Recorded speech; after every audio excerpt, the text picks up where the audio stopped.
Isang napakagandang araw po sa inyo, Kuya Bari. Itago niyo na lang po ako sa pangalang Jobel. Isa po ako, Kuya Bari, sa masusugid na tagapakinig ninyo sa inyong channel. Bali, itong kwentong aking ibabahagi ay naging karanasan namin ng aking kaibigan noong nasa high school pa lamang kami. Itago niyo na lang po siya sa pangalang Miko. Dahil walang pasok noon, nagpasya kaming pumunta sa kabilang baryo dahil mayroong pista roon. Pare, punta tayo sa kabilang baryo. Pista roon at yak na may magagandang palabas. Wika ni Miko. Ha?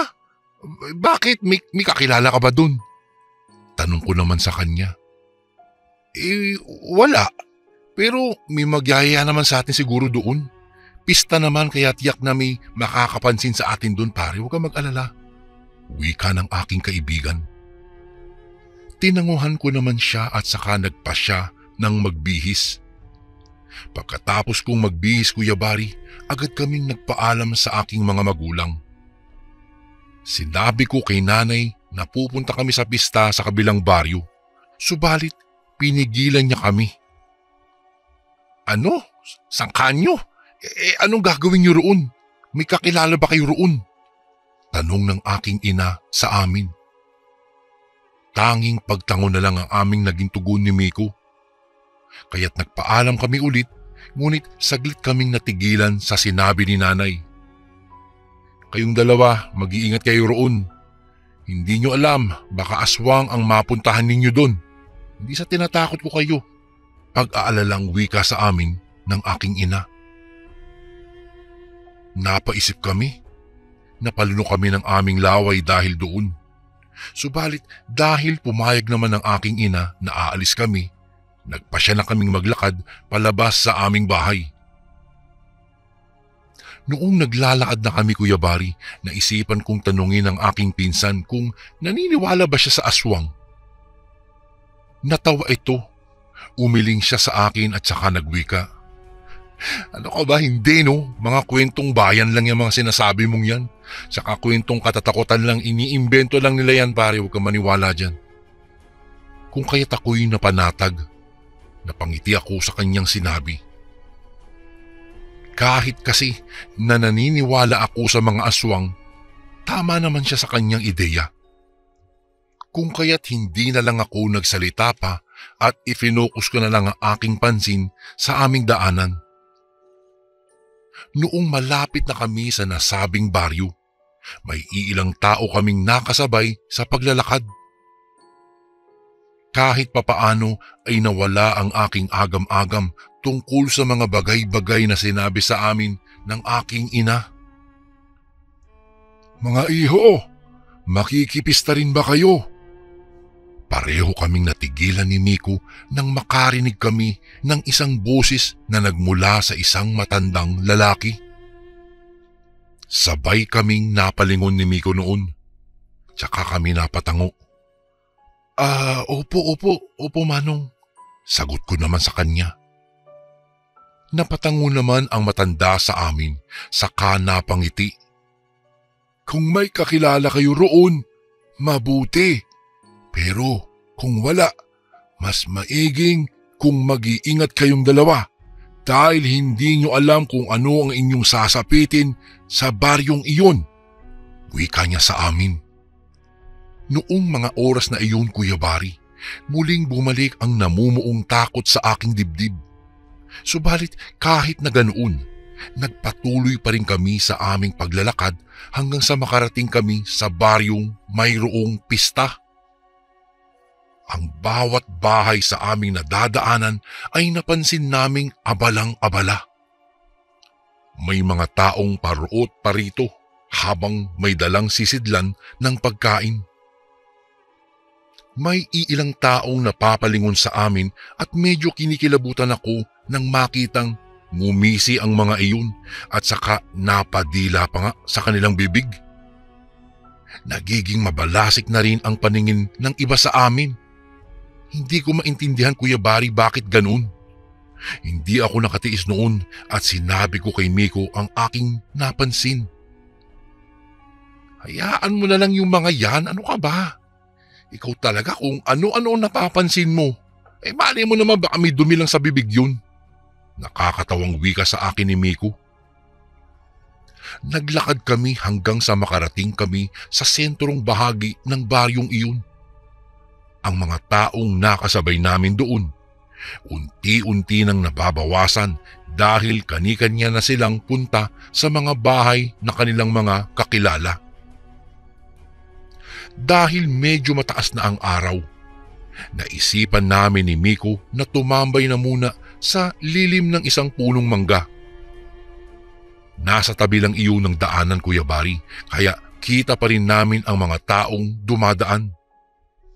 Ay naku, o paano ba yan? Mukhang hindi tayo makakapagpananghalian dito sabi ko. Sus, ang inipi naman itong lintik na to Sige lang, maghintay lang tayo at baka may makapansin sa atin at yayain tayo. Sabi ni Miko sa akin. Agad naman akong napatango sa kanya. Noong nasa kalagitnaan kami ng aming pag-uusap, noong may isang matandang lalaki na lumapit sa amin.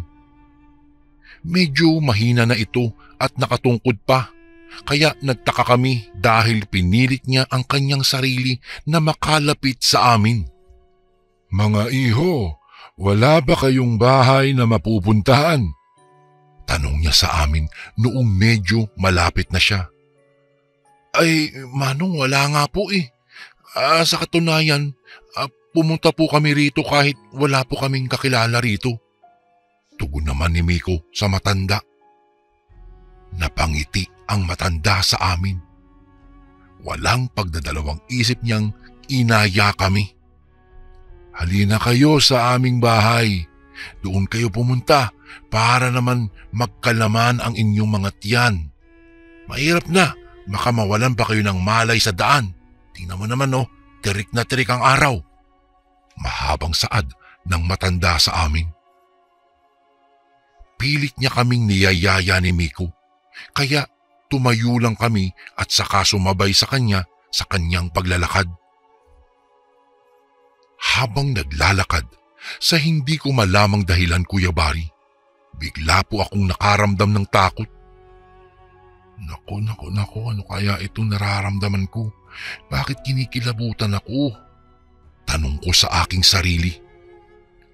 Nagpatuloy kami sa aming paglalakad hanggang sa makarating kami sa tapat ng isang barong-barong. Agad akong nakalanghap ng mabahong amoy, Kuya Bari, kaya kinilabit ko si Miko at saka binulungan. Baho naman ito. Miko, naamoy mo ba yung naamoy ko? Nanto ko ang baho, di ba? Oo ka nang magulo pero hindi ko alam kung ano yan. Baka patay na daga lang yan. Ikaw naman ang arte mo talaga. Sabi naman ni Miko sa akin. Huwag kayong mahiya. Hali kayo sa loob. Kahit paano may konting handa rin ako. Wika ng matanda na noong mga sandaling iyon ay nagpakilala sa aming si Lolo Igning. Bago ko po ipagpatuloy ang kwentong ito ay may request sana ako sa iyo, kasundo. Isang pindot lang ito, kasundo, sa subscribe button namin. Malaking tulong po ito sa amin, kasundo, upang mapagpatuloy pa namin ang mas marami pang magagandang kwento. Salamat sa pag-subscribe mo, bagong kasundo. Halos hilahin niya kami patungo sa loob ng kanyang bahay. Kaya kahit na mayroong kaming pag-aalangan, sumama kami sa kanya. Pagkapasok namin doon, nakita naming marami siyang handa.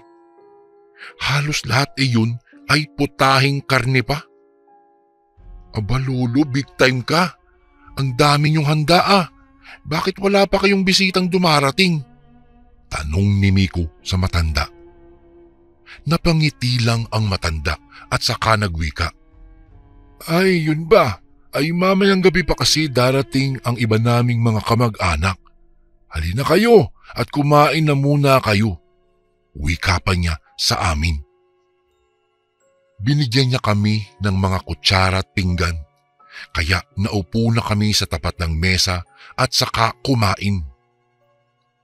Unang tikim pa lang namin ng niluto ng nasabing matanda, parang ayaw na naming pigilan iyon. Kumain kami ng kumain, Kuya Bari, hanggang sa tuluyan kaming nabusog talaga. Maya-maya'y nagpasalamat na kami. Wow, sarap ng pagkain niyo, Lolo. Lolo, maraming salamat po Lolo Igning. Nabusog po kami talaga ng sobra. Sabi ko sa matanda. Nako, busog ba kamo? Pwede naman kayong magpahinga muna kahit saglit sa silid ko. Wala naman akong bisita. Mamaya na kayo umuwi. Sabi niya sa amin. Ewan ko ba, Kuya Bari, kung bakit tila antok na antok kaming dalawa ng aking kaibigan noong mga oras na iyon.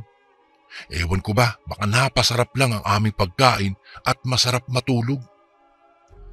Natuwa kami dahil sa kabaitang taglay ng matanda. Kaya sumama kami sa kanya papasok sa munti niyang silid. Noong naroon na kami sa loob, naglatag siya ng banig sa amin at saka binigyan kami ng tag-iisang unan. Sige, matulog at magpahinga muna kayo. May gagawin lang ako sa kusina. Sabi ng matanda sa amin. Napatango kami sa kanya at saka muling nagpasalamat. Dahil nakaramdam kami ng antok, agad kaming nakaidlip ni Miko. Wala kaming pakialam nung mga oras na iyon kung bago man ang kapaligiran namin dahil tila hinihila kami talaga ng antok. Nagkwentuhan pa nga kami saglit ni Miko, ngunit maya-maya'y hindi na namin napansin na nakatulog na kami. Makaraan ang ilang oras, nagising kaming dalawa. Babangon sana kami dahil madilim na ang paligid. Subalit laking gulat namin nang mapagtantong nakagapos kaming dalawa. Bakit nakatali ang kamay ko? Miko, nakatali tayong dalawa. Anong ginawa sa atin ng matandang iyon? Bakit niya tayo... Hindi ko na naipagpatuloy ang aking tanong dahil bigla kasing tumambad sa pintuan ang humigit kumulang 10 katao. Nakatingin lahat ito sa amin. Nagbabaga ang kanilang mga mata at walang tigil ang kanilang paglalaway. Sino kayo? Anong gagawin niyo sa amin? Tanong ni Miko. Ngumisi lang ang mga taong iyon at sa mismong harapan namin, nagbago ang kanilang anyo. Nagkaroon sila ng balahibo at tinubuan din sila ng mga pangil. Mga aswang ang mga iyan. Kinakailangan natin makatakas, Miko. Wika ko sa kanya. Sa isang pagkisap ng aking mga mata, lumapit sa amin ang 2 lalaki. Nang mga panahong iyong, Kuya Bari, nakita ko na rin ang matandang si Lolo Igning na nakangisi sa amin. Walang ano-ano, kinuha nila si Miko at saka dinala sa harapan ng iba nilang kasamahan. Nagpupumiglas at nagsisigaw si Miko, ngunit hindi niya magawang makaalpas. Itinulak si Miko ng 2 lalaki at napahandusay siya sa sahig. Dali-dali naman siyang nilapitan ng iba pang mga aswang at saka inamoy-amoy. Pagkalipas lang ng ilang sandali, kahit buhay pa ang aking kaibigan, ay nilantakan nila iyon. Miko! Tanging naisigaw ko habang umiiyak dahil sa takot. Sigaw ng sigaw ang aking kaibigan at nagmamakaawa, ngunit walang tigil ang mga aswang sa kanilang ginagawa. Pinagpiestahan nila ang laman ng aking kawawang kaibigan. Wala na si Miko. Kailangan ko makatakas dahil ako na ang isusunod nila. Wika ko sa aking sarili habang nawawala na ng pag-asa ng mga oras na iyon. Nag-isip ako kung ano ang pwede kong gawin. Nagpalinga-linga ako sa paligid kahit natutulig ako sa mga sigaw ng aking kaibigan. Ngunit kailangan kong makatakas. Nagpapadyak ako at gumulong-gulong hanggang sa makarating ako sa gilid ng barong-barong na iyon. Nasipat ko kasing may nakausling matalas na kawayan sa gilid kung kaya't dali-dali kong ikinaskas ang tali doon. Habang ginagawa ko iyon, hindi ko maiwasang kabahan. Abala pa ang mga aswang sa pagkain ng laman ni Miko.